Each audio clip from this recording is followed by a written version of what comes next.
편집. 왜? 뭐 어차피 다. 아니 이거는 아니야? 욕 먹어요. 이거 나중에 이거 100% 인사청문회 때 자 틀어주시죠. 이러면서 나는 이런 사람이 어떻게 국토교통부 장관이 됩니까? 진우 형은 만약에 가게 되면 국토부 장관이에요? 그렇다고 보건복지부로 가실 건 아닐 거잖아요. 기재부도 있잖아요. 네? 기재부도 있고. 내가 맨날 부동산 얘기만 하니까. 과기정통부도 있고 뭐. 그 중에 제일 잘 어울리는 건 그쪽으로 사는 건데 아니, 왜 부동산 얘기를 하는 건 내가 부동산의 전문성이 더 있고 그래서가 아니라 우리나라의 여러 담론 중에 네. 부동산이 가장 왜곡돼 있어요. 가장 감정이 격분되어 있고 그래서 가장 비이성적인 사고를 하고 있고 그래서 결국은 정책도 꼬이고 결국은 그래서 가격이 올라가는 거의 독보적으로 유일한 곳이라 내가 자꾸 그 얘기만 하는 거예요. 다른 거는 근데 그 얘기 자칫 다르게 들어버리면요. 나는 굉장히 합리적이고 이성적으로 사고하고 발언하는 사람이다라고 들리기도 해요. 아니 이 분야에 대해서는 다른 거에 대해서는 내가 감정적인 게 많고 그렇지만 근데 감정적일 수밖에 없어 이건. 당연하죠. 이 부동산은 있고 없고에 따라서 이게 뭐 이렇게 많이 갈라지는데 어떻게 감정적이지 않겠어요? 나는 코인 때문에도 감정적이 되는데 나는.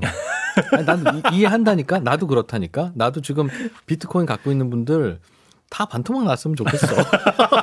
아니 또 갖고 있는 분들 입장에서 또 들으면 또 그렇잖아요. 매번 그런 생각이 드는 게 아니라 가끔씩 이렇게 전고점 돌파했다 이런 뉴스 들으면 아유 저거 반토막 언제 나는 거야 저거. 이런 생각이 살짝 든다고. 언제 막치지? 그럴 줄 알았다 이러고 그러니까 비이성적 사고를 한다. 그렇지 감정적인 사고를 나도 하는데 실제로는 비트코인도 저렇게 가격이 올라주는 게 나한테도 도움 되는 거거든요. 나는 없지만 왜냐하면 저분들이 이제 가상의 자산이지만 주식도 그렇고 아파트도 그렇고 다 가상이잖아요. 나 20억짜리 아파트 있어라고 하는 게 20억 있는 게 아니거든요. 그렇죠. 그게 그게 30억에 팔릴지 5억에 팔릴지 모르는 거고 그게 쓸 수 있는 건 아니지만 팔아야 그렇다는 이유로 소비와 투자가 넉넉해지고 그렇게 되잖아요. 이자는 아니라 못할 것 같은데 소비를. 그 영향을 그 영향을 나도 간접적으로 받으니까 반토막 나는 것보다는 2억 가고 3억 가는 게 좋은 거야 사실은. 그렇지만 나도 사람인지라 에이씨 저게 뭐야 뭐 이런 생각이 들고 내가 못 가진 건 부셔버리고 싶고 코인도 그런데 그거 나의 보금자리잖아요 집은. 근데 저게 감정적이 안 될 수가 있냐고. 당연히 감정적이 되기 때문에 그러다 보니까 이성적인 판단을 당연히 못해요. 감정적이니까. 근데 왜 형은 감정적이 안 되고 이성적이 돼요? 부동산에 있어서는? 나는 내 집은 있잖아요. 근데 없을 때도. 근데 예전에 없을 때도 그랬잖아요. 없을 때도 똑같은 없을 때도. 의견이었어. 네. 없을 때도 나도 집을 사야 되는데 저런 식으로 저렇게 정책을 하면 저건 결국 집값을 올리는 정책이다. 저러지 말아라. 지난번에도 얼핏 얘기하려고 했던 게 뭐냐면 우리는 누가 막 사고 팔고 또 사고 하니까 집값이 올라간다고 생각하는데 예를 들면 1970년부터 지금까지 아파트 거래는 하지 마라라고 아예 법으로 만들어서 한 번도 못했어. 네. 그래서 원래 압구정동 현대 아파트도 그래서 200만 원에 거래된 게 마지막 거래야. 네. 뭐 50년 전에. 예를 들면 네. 그리고 나서 지금부터 거래 시작 그러면 600만 원부터 거래될까? 아니에요. 그냥 50억부터 거래되는 거야 그냥. 그 말은 통화량 증가, 화폐 가치 그 말은 뭐. 등등 그렇지. 뭐 통화량도 있고 우리의 소득도 있고 네. 그 동네가 그 가격에 거래되는 건 그 동네에서 그치. 10평을 가지고 장사를 하면 한 달에 매출이 어느 정도 나오기 때문에 그 땅값인 거거든요. 네. 그래서 그래서 막 사고 누가 자꾸 살려고 하니까 그 가격이 오른다라는 착각 때문에 다주택자들은 뭐 막거나 이걸 근데 그게 그냥 그거는 그것 때문에 올라가는 거예요. 이미 그래서 그거는 거래를 하게 하든 못하게 하든 그 가격은 정해져 있는 건데 그런데 그거를 거래를 못하게 하던가 사지 못하게 하던가 그거는 나는 아파트가 있고 돈이 부족한 사람, 너는 돈이 많은데 아파트가 부족한 사람을 왜 서로 거래를 못하게 하냐는 거죠. 그러니까 그게 가격을 더 올리거나 그렇지 않고 그렇다고 해서 돈이 어느 한쪽으로 쏠려서 다른 곳에는 못 가는 것도 아니고 왜냐하면 판 사람은 돈이 생기잖아요. 그렇죠. 김현우 소장님이랑 내 주머니에 있는 돈을 왔다 갔다 한다고 해서 뭐가 사회가 달라지는 게 하나도 아니니까. 어제 지난주에 그에 대해서 드린 겁니다. 얘기를 해주셨는데 그거에 대해서 이제 유튜브에 댓글이 총량에 대해서만 집중해서 그러신 것 같다. 부동산을 위해서 대출을 하면 화폐의 총량은 늘어나겠지. 하지만 가처분 소득이 줄어들고 그럼 돈이 자산 시장에 갇히면서 돈이 유통되는 속도가 줄어든다. 유동성이라 그러면 화폐의 총량 갇히는 게 아니에요. 아파트를 사서 아파트를 산 돈은 갇히는 게 아니다. 내가 하느님한테 돈을 들여서 아파트를 받았다면 그거는 갇힌 돈이 맞지. 근데 나는 김현우 소장한테 내 그렇죠. 돈을 주고 했으니까 내 돈은 김현우 소장한테 가 있는 거고 그 돈이 갇히는지 안 갇히는지는 집을 판 김현우 소장님이 그 돈을 어디에 쓰느냐에 양파 따라. 마늘밭에 묻으면 그건 갇힌 그렇지. 거고. 그러니까 이건 집 산 사람이 묻는 게 아닌 거예요. 네. 저도 사실 코인 산 거나 주식 사는 거나 다 마찬가지잖아요. 똑같습니다. 누군가에게 산 거니까. 그럼 그렇게 따지면 코인 시장의 시가총액만큼 돈이 갇혀 있는 거니까 금지시켜야 되겠네. 그거는 뭐 주식처럼 회사가 증자되지도 않고 부동산처럼 주택이 공급되는 것도 아닌데 그 시장을 왜 열어놓습니까? 그에 대해서 이제 아무 관계 없는 유통속도 겁니다. 네. 이준유 기자의 얘기는 완전히 틀린 겁니다. 화폐 이론에서 가장 중요하게 다루는 게 벨로시티입니다. 물론 그 속도를 통화주의자들이 지나치게 강조하는 측면이 있기는 하나. 그러니까 아파트가 거래된다고 벨로시티가 떨어지는 게 아니라니까요. 벨로시티는 아파트 말고 다른 자산들이 어떻게 받아들여지느냐인데 네. 아닌 말로 그럼 아파트만 놓고 계속 아파트만 거래해도 벨로시티는 살아나. 조금 마음에 안 들면 바꿀까?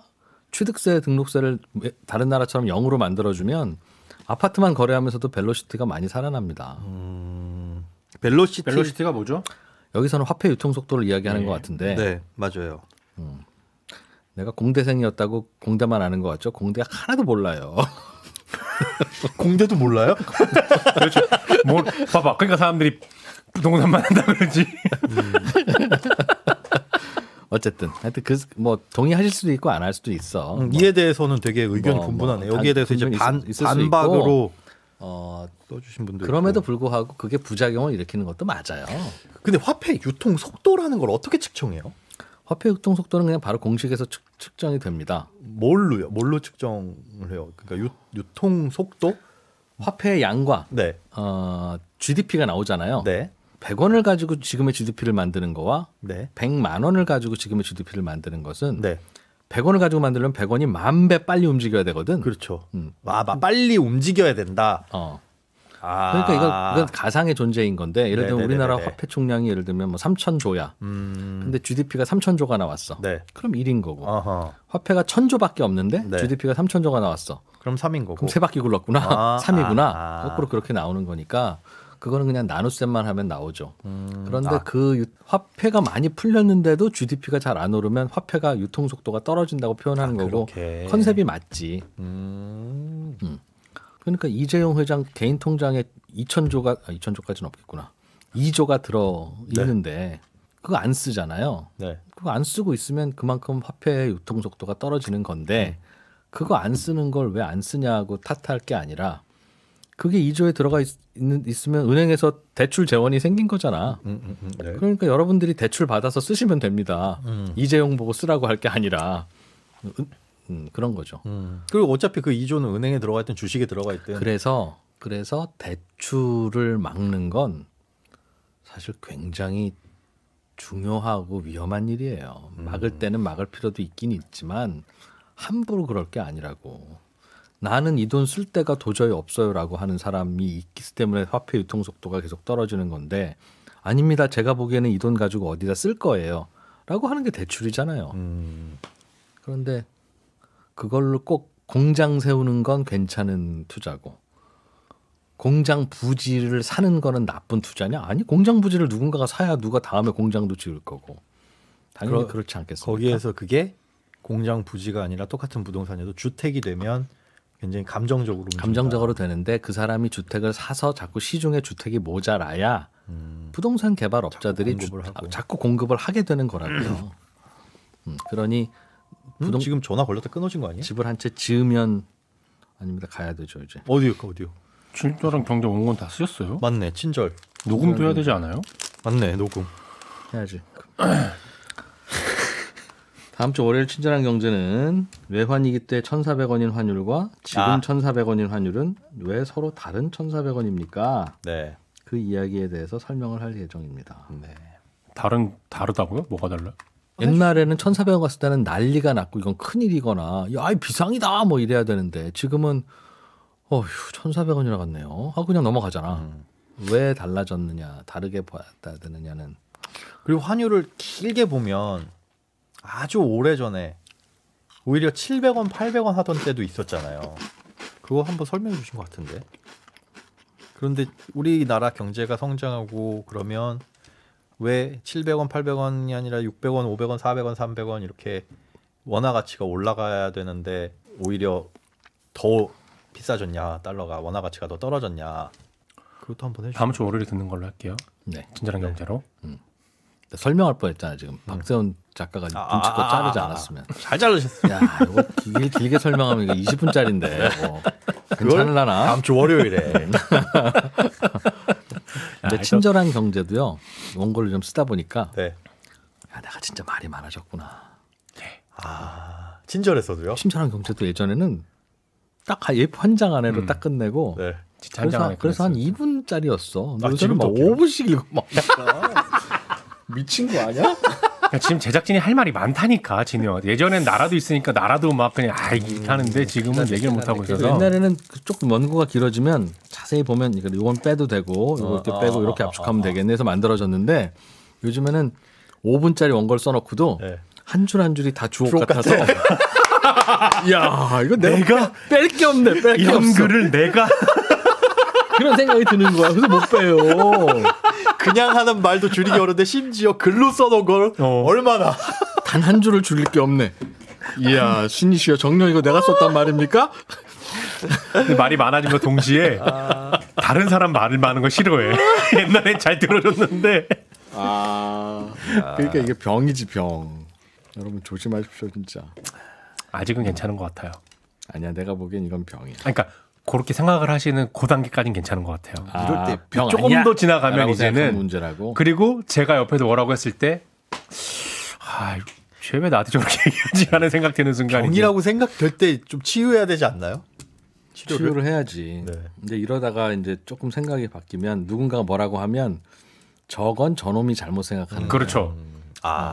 안 돼. 이 나라는 내가 살려야 돼. 라는 구국의 생각으로 정신. 이제 넘어가게 되는 이제 거야. 국회로 가죠 이제. 제가 이제 저런 얘기를 하는 걸로 봐서 역시 나는 외로워.